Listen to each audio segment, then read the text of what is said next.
in this moment, here and now, that is the greatest sadhana and practice. Buddha said, most of the ill health is because we are carrying something from the past,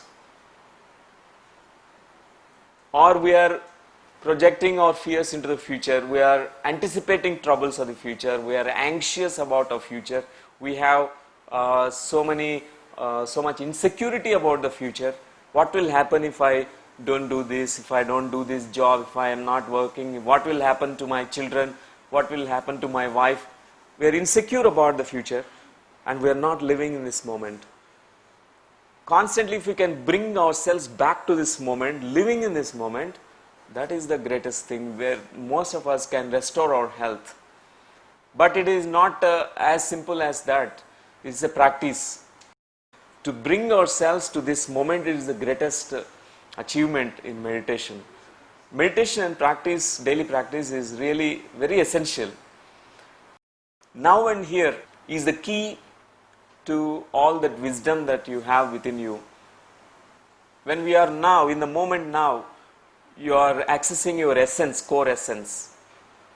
Otherwise, our mind is always in the past. The same mind is projected into the future. Same insecurities, same fears of the past is projected into the future. Past life regression, what we are doing is we are letting go of the past. It's not something that we are clinging to the past. It's like letting go, releasing it.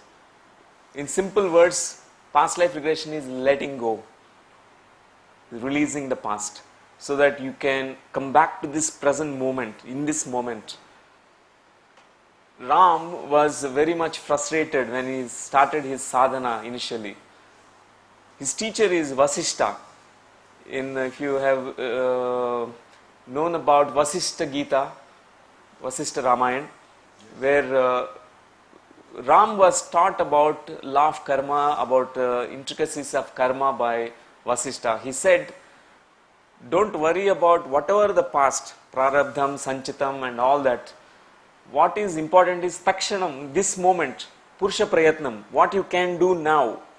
This moment is the golden moment. You can do a lot of things in this very moment. He said you can really make your life better, best, by choosing certain things in this moment. Don't worry about whatever the past is. Maybe we are carrying so much of past karma, it doesn't matter. What matters is now, whatever you can do, your efforts now. That's called Purusha Prayatna. Vasishta emphasized on Purusha Prayatna, what you can do now in this moment. That is the most important thing.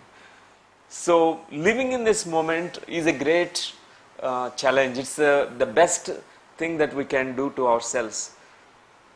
Bringing ourselves back to this moment. Your breath can do that. You are not identified with your inhalation or exhalation. You are with the both. You are in the middle. You are not in the past, not in the future. You are in the middle. You are in the now. Why and what and how illnesses are manifested. Every illness is a teacher, is a guide. Every illness has a meaning, a lesson. It's always personal. Every illness without exception. Let it be headache to cancer. Every illness is potentially a teacher, a greatest guide. We have a notion that illness is bad. We have to push away that illness. We have to throw it out. That very notion, very concept of that is making us feel fight against illness. More you fight, more it stays. More you resist, more it persists. So the first thing is we have to go into the deeper meaning of that illness. What is the psychological expression of this illness? A lot of research was done by many doctors, neuroscientists. What is happening between mind, body and the soul? They are not something different. Your mind and body are intricately connected. Whatever thoughts that we have here is projected onto the body. It's called mind-body connection. And now the modern science, modern medicine has established thoroughly that most of the illnesses are psychosomatic. It's originating in the mind. It's not that some bacteria or virus or fungus is attacking us. The bacteria or virus, you are allowing it to affect you because your immune system is compromised, depleted. Your immune system is depleted because of your emotional factors, your stress factors, your karmic factors, many reasons. Very thorough research was done. It's thoroughly established that we are creators of our own illnesses. For a valid reason, we are creating that illness in our body. It's always personal. There is a purpose behind every illness. And we need to develop that insight. We need to communicate with our bodies, our body cells. It tells us what exactly that illness is teaching us. Cancer may be telling you something very important. Diabetes may be telling you something very important. Hypertension may be telling you something very personal and important lesson. Every illness has got a meaning. So once you listen to your body, it tells you, like how you have listened to the stories that told you from the object. It told you exactly many things, precise information. In the same way, you can talk to your liver cells, you can talk to your heart cells, you can talk to your mind cells, brain cells, and they give you exactly what you need to learn. Once we learn the lesson of it, most of the illnesses, they disappear. I have met one Japanese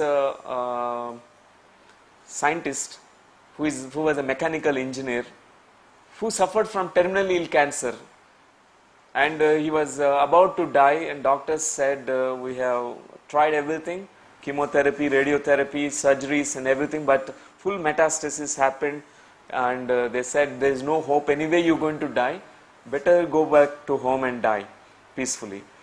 So he was given up all the hopes and he was completely on the bed and relaxing.